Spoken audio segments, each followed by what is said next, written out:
it's Shar here. I'm here with Mirajane Cherry. She's in about her 4th season. It's autumn right now, so it's about the end.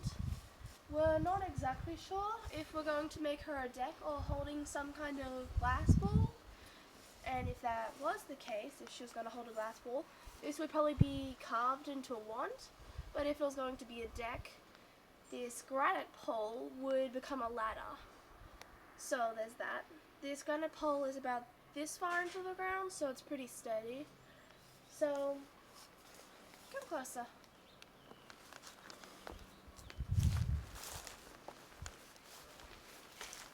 I'm about 1 meter 63 centimeters. So this is how tall she is compared to my height. This is her chest area. We're not exactly sure what to do with this. We're thinking about glass or something. But since she's a cherry tree and we found her down at the bottom of the orchard, we're not exactly sure what type she is. But the Portuguese have beautiful cherries here. So whatever type she is, I'm sure she'll be delicious. We're not sure how much to put her for sale now. We have to find a price estimate after we finish building her. But she will be for sale. Bye!